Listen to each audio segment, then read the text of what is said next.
Bonjour et bienvenue dans une nouvelle vidéo. On se retrouve aujourd'hui pour parler de gestion de prise de poids sans mettre de restrictions. Oui, vous avez bien entendu, sans mettre de restrictions. Vous vous êtes habitués maintenant. C'était hyper important pour moi de faire cette vidéo parce que récemment, je me suis rendu compte que j'avais peut-être pris un petit peu de poids suite au stress du mariage, suite aux fêtes de Noël. Et cette histoire de robe de mariée que je dois potentiellement mettre au mois de juillet m'a fait totalement vriller et les pensées de restriction sont revenues alors que ça faisait assez longtemps que je n'en avais pas eu. Et je me suis dit que ça serait donc pas mal de vous expliquer un petit peu comment on peut gérer la prise de poids sans mettre de la restriction pour autant. Là, je vais pas vous mentir, hein. En règle générale, la restriction, je suis pas dedans, mais depuis qu'il y a cette histoire de mariage, je sais pas pourquoi. Je pense que c'est ce que la société renvoie sur les mariés et sur le mariage, je sais pas, sur cette fameuse robe de mariée dans laquelle on doit rentrer. Il y a eu un truc qui s'est passé inconsciemment parce que même moi, je ne comprends pas pourquoi est-ce que cette robe de mariée me fait vriller à chaque fois qu'il y a une histoire de poids, que les vendeuses n'ont pas du tout rassuré en me disant que j'aurais un supplément si jamais je prends du poids. Ah, merci. Mais quand je me suis rendu compte que j'avais peut-être pris un petit peu de poids parce que j'avais un petit peu plus de mal à rentrer dans un boxer, certains pantalons me serraient un peu plus, j'avoue avoir pensé, ouais, je vais manger de la soupe. Tous les soirs, je vais maintenant manger de la soupe, comme ça je vais perdre un peu de poids et puis même je vais manger peut-être de la soupe à tous les repas. Ouais, je vais manger de la soupe à tous les repas pendant une semaine, comme ça je vais reperdre du poids. Et puis je vais me remettre à peser aussi, comme ça je vais vérifier, comme ça je vais bien être sûre que le poids est comme je veux.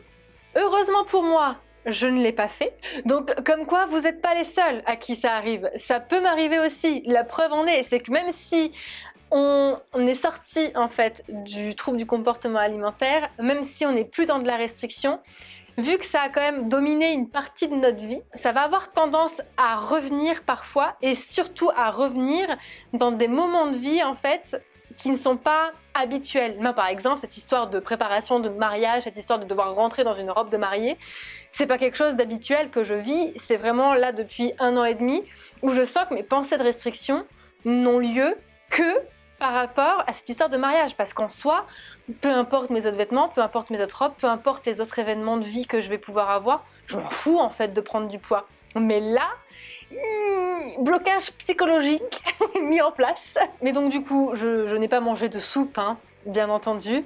En fait, je crois que j'ai dû avoir cette pensée-là qui après reparti. J'y ai repensé le lendemain, et puis après c'est reparti. Et puis après le surlendemain, je me suis dit, qu'est-ce qui t'arrive ? Qu'est-ce qui t'arrive en fait? Qu'est-ce qui se passe, Cindy? Explique-moi tout. Et franchement, à ce moment-là, j'en étais même à un stade où je me suis dit, là c'est problématique parce qu'en fait, tu ne peux pas avoir ce genre de pensée et enseigner à tes patients en fait de ne pas avoir ce genre de pensée-là. Ce n'est pas possible. Donc ça serait peut-être pas mal que tu ailles éventuellement consulter toi aussi une thérapeute, une collègue qui travaille comme toi pour justement essayer de voir qu'est-ce qui bloque, parce qu'en fait le problème dans ces moments-là, c'est qu'on a du mal à prendre suffisamment de recul pour pouvoir se poser les bonnes questions. Et c'est pour ça que c'est compliqué de faire ce travail-là tout seul et que certains patients qui entament un travail sur l'alimentation intuitive sont en quelque sorte obligés d'aller voir une thérapeute pour continuer à travailler sur ça, parce que le travail avec la thérapeute permet de prendre ce recul-là, qui devient un peu plus naturel en cours de prise en charge et qui fait qu'on a de moins en moins besoin après d'avoir une thérapeute. Et c'est vrai que là, je me suis posé cette question-là et le fait en fait de me dire ça serait peut-être bien que j'aille moi aussi voir une thérapeute, en fait je me suis remise dans la peau d'une thérapeute qui va enseigner à son propre patient. Je me suis autothérapeutée. Je sais pas si on peut dire ça comme ça. Autothérapeutée, ça se dit vraiment ça? Cindy et son dictionnaire. Donc ce que j'ai fait à ce moment-là, c'est déjà commencer par me dire Cindy, stop, manger de la soupe, ça ne te permettra pas de maigrir sur le long terme. Oui, peut-être qu'au départ, ça te permettra de maigrir, mais tu sais que si tu manges que de la soupe alors que tu n'as pas envie à ce moment-là de manger de la soupe, tu risques d'être frustré, tu risques par la suite de compenser, donc ton poids que tu vas perdre risque de remonter et tu risques même de remonter encore plus haut. Souviens-toi Cindy des expériences que tu as déjà vécues, tu ne veux pas retourner dans cette expérience-là, ce serait tellement con de retomber dans ce truc-là alors que là, ça fait 3 ans et demi en fait que tu t'en sors très très bien juste en écoutant ton corps. Une fois que ça a été fait, je me suis dit, ok, Comment faire du coup là maintenant pour gérer cette prise de poids sans que je me mette en restriction du coup? Parce que là mon objectif, on est bien d'accord que c'est que mon poids arrête de monter. Donc là une des premières choses que j'ai pu éventuellement me dire c'est ok, donc là entre temps il y a eu les fêtes de Noël, les fêtes de fin d'année. Peut-être que d'un point de vue distraction, attention, conscience pendant les repas, peut-être que c'était pas au top, peut-être que mon rassasiement a tardé parfois à arriver. C'est vrai que j'ai peut-être pu manger plus que d'habitude et puis après je me suis rendu compte que non finalement j'ai quand même eu l'impression de m'être assez écoutée et puis finalement je me suis rendu compte après que concernant ma sensation de faim, c'est vrai que j'avais pas beaucoup mangé en ayant faim durant cette période-là et peut-être même un peu avant et c'est vrai que je me suis dit ok, donc là c'est pas les fêtes de Noël qui ont fait que j'étais un peu plus distraite et un peu moins en conscience que d'habitude. Mais là, il y a peut-être autre chose. Peut-être que si j'analyse un petit peu, je me rends compte que j'ai beaucoup plus mangé là par envie de manger émotionnelle plutôt que par faim. Donc ça veut dire que forcément, en mangeant plus d'un point de vue émotionnel, j'ai pas eu le temps de ressentir la faim, ce qui fait que forcément j'ai rajouté des calories, ce qui fait que forcément mon poids à un moment donné est monté. Le but c'est de se dire pourquoi est-ce que j'ai eu des envies de manger émotionnelles? Peut-être parce que je commençais vraiment à être épuisée dû à la charge de travail que j'avais eue pendant 1 an, dû aussi au rythme des consultations qui avaient aussi augmenté et qui m'avaient aussi un petit peu mis sous pression là depuis depuis le déconfinement en fait, depuis le mois de mai jusqu'au mois de décembre, donc j'étais pas mal sous tension, j'avais en plus le mariage à organiser. Là j'ai essentiellement le mariage, sachant que le mariage, et ça je ne le pensais pas, mais c'est une énorme source d'angoisse, moi qui suis déjà angoissée de base, émotionnellement c'est les montagnes russes, c'est-à-dire que là par exemple, pour tout vous dire, depuis le mois de janvier, là il reste... à l'heure où je vous parle, il reste 5 mois avant le mariage. Depuis le mois de janvier, il restait, on va dire, 6-7 mois. Je fais l'autruche, c'est-à-dire que mon cerveau bug quand je parle mariage, quand on me pose une question sur le mariage, quand je dois prendre une décision sur le mariage, il n'y a rien qui se passe. C'est bug. Je sais pas, je sais plus. Je pleure à chaque fois que j'en parle mariage. Je ne peux plus voir en pâture le mariage. Heureusement, Juju est là pour prendre le relais. Tout ça, c'est pour vous dire qu'émotionnellement parlant, je pense que là on touche du doigt le problème de la prise de poids, le problème réel de la prise de poids. Là, typiquement, dans ce genre de situation, mon travail serait en réalité de travailler sur ma gestion des émotions. Quand je dis gestion des émotions, c'est peut-être mettre en place du yoga, de la méditation, bref, des choses qui me permettent d'un peu plus me relaxer. Donc, prendre du recul aussi, ça pourrait être une bonne chose. J'essaie de mettre un petit peu en place certaines choses, mais je me suis dit, j'ai pas forcément envie de travailler sur mes émotions, moi. Donc Cindy, qui n'a pas trop envie de travailler sur ses émotions, s'est dit, ok, déjà ce qu'on va faire, c'est, on a repéré que là, d'un point de vue émotionnel, c'était le bordel. Donc, on prend en note, je regarde quelles solutions sont à mettre en place éventuellement pour se détendre, respirer. Et puis je me suis dit, ok, allez, maintenant tu rentres dans une prise en charge. Que dirais-tu à une patiente qui se retrouve dans la même situation et pour qui c'est peut-être un petit peu compliqué là sur le départ, peut-être de travailler sur des émotions? La première chose à faire, c'est de vérifier que les différents facteurs responsables éventuellement d'une prise de poids, en tout cas d'un rassasiement tardif ou d'une prise alimentaire qui est pris peut-être un peu trop tôt et qui ne laisse pas le temps au corps de se réguler, de voir s'il n'y a pas des choses là qui pourraient être améliorées. Donc une des premières choses que je me suis demandé, c'est, parce que je me connais très très bien, c'est regarder mes points noirs. Donc c'est-à-dire mes points noirs, pas mes points noirs, mes bêtes noires. Les distractions.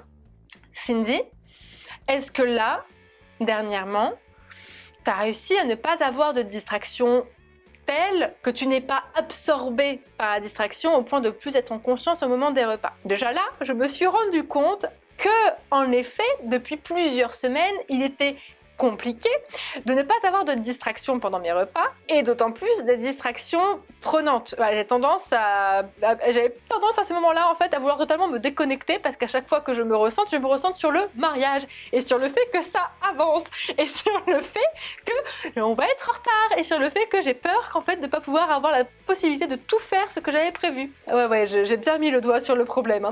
Donc là, mon premier point, ça a été de me dire, ok, donc là, il faudrait que je travaille sur mes distractions pour pouvoir temporiser un petit peu le truc et être un peu plus en conscience aussi dans les moments où je mange. Ensuite, je me suis dit, ok, quelle est ta deuxième bête noire? La lenteur.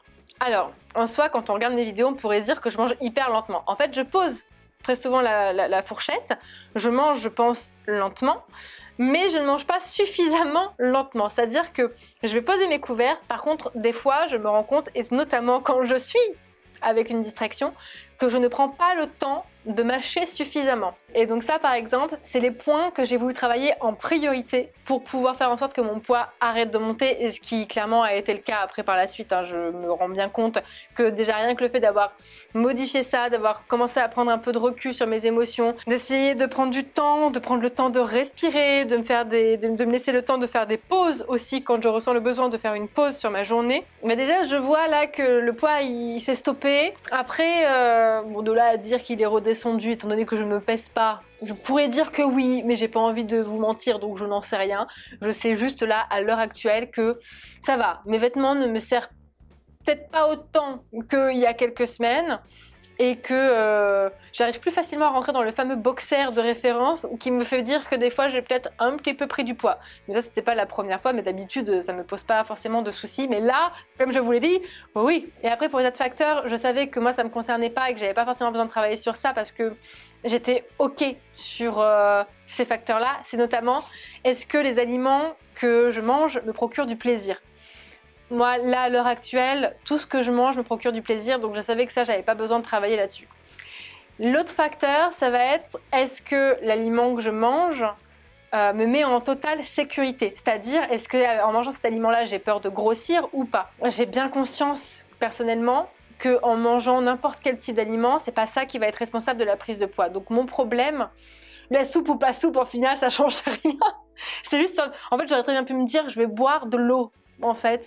Sauf qu'en fait, c'était juste histoire de me dire je vais avoir un goût, un semblant de goût. C'est juste histoire de me dire je vais rien manger.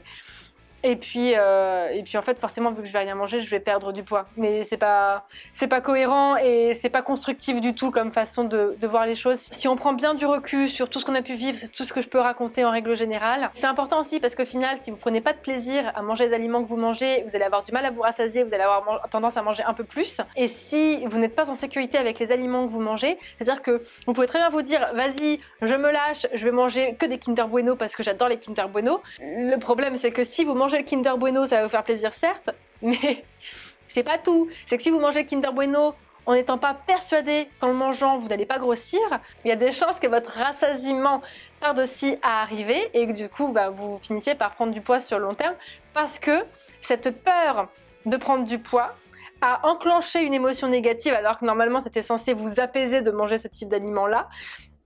Et de fil en aiguille, c'est pour ça que très souvent, quand une personne va chercher à assouvir ses envies sans être dans une prise en charge, elle va assouvir ses envies tout en ayant en tête que ce qu'elle va manger peut la faire grossir et en fait du coup c'est là que ça va partir en cacahuète et la personne va se dire mais je comprends pas, pourtant je mange tout ce qui me fait envie, mais parce que ça en fait ça suffit pas, il n'y a pas que ça dans l'histoire, c'est important, j'en profite en même temps de cette petite vidéo pour le préciser. Donc ça fait vraiment partie des facteurs à prendre en compte pour pouvoir travailler dessus en fonction de ce qui vous semble là le plus prioritaire sur le moment. Comme moi personnellement, tout ce qui était plaisir, sécurité, clairement ça me parlait pas, c'était pas la problématique. La problématique c'était surtout d'être en conscience au moment du repas, notamment en travaillant sur les distractions et sur le fait de prendre du temps, plus de temps en tout cas que ce que j'ai pu prendre avec les distractions au moment de manger. Donc pour le coup, vu que moi je me suis autothérapeutée et que j'ai les outils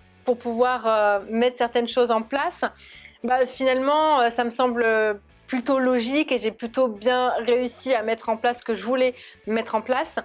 Quand on a déjà eu une prise en charge ou quand on est en cours de prise en charge, ça peut être aussi plus évident de pouvoir se remettre sur le bon chemin plutôt que de partir dans la voie de la restriction. Mais c'est vrai que si parmi vous, il y en a pour qui c'est la première fois qu'ils tombent sur ma chaîne et que c'est la première vidéo que vous voyez ou que vous avez peut-être vu d'autres vidéos mais vous n'êtes pas encore mis à travailler sur votre comportement alimentaire et que vous n'avez peut-être pas encore certains outils, ça peut être intéressant d'aller voir, hop là, reviens là toi, d'aller voir une thérapeute spécialisée dans le comportement alimentaire si jamais vous voyez à un moment donné que vous êtes bloqué parce que seul, on va très vite à un moment donné être bloqué sur certains points parce qu'on n'a justement pas assez d'outils et pas assez de recul pour pouvoir continuer à avancer sereinement dans ce qu'on essaie de mettre en place.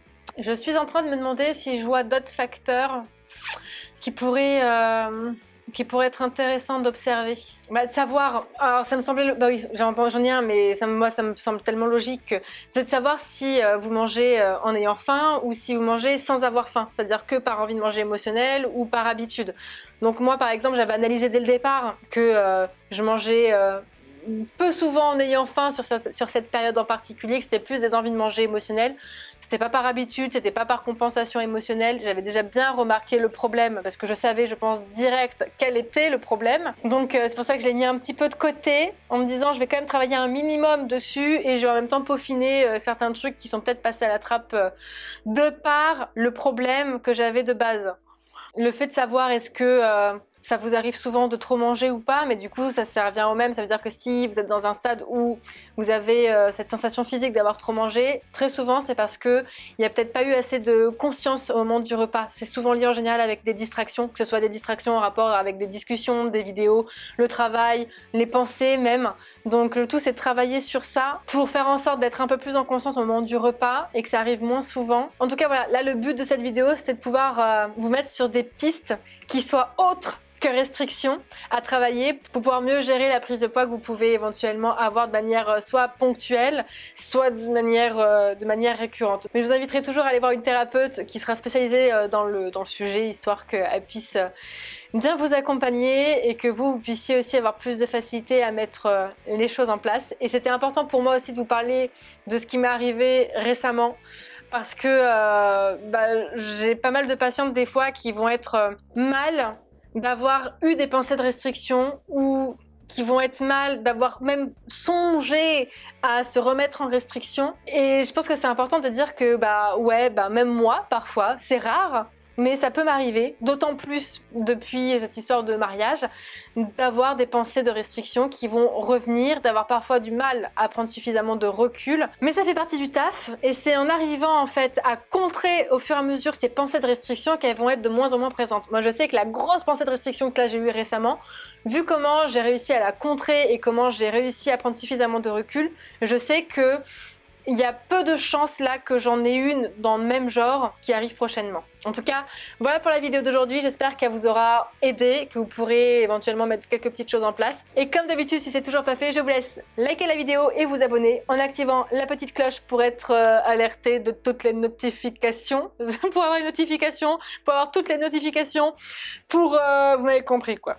Bon, je pense qu'il est temps que j'arrête cette vidéo parce que là, je n'arrive plus à me concentrer. Et puis pour petit rappel, la restriction, ça ne fera que empirer les choses sur le long terme. N'oubliez pas, la restriction ne fera que aggraver les choses sur le long terme. Et pour le coup, n'hésitez pas à re-regarder cette vidéo quand vous en avez besoin, quand vous sentez que là, il y a des phases de restriction qui arrivent. Re-regardez cette vidéo histoire de refaire le point et peut-être vous permettre de prendre plus facilement du recul. Je vous dis à très vite. Ciao!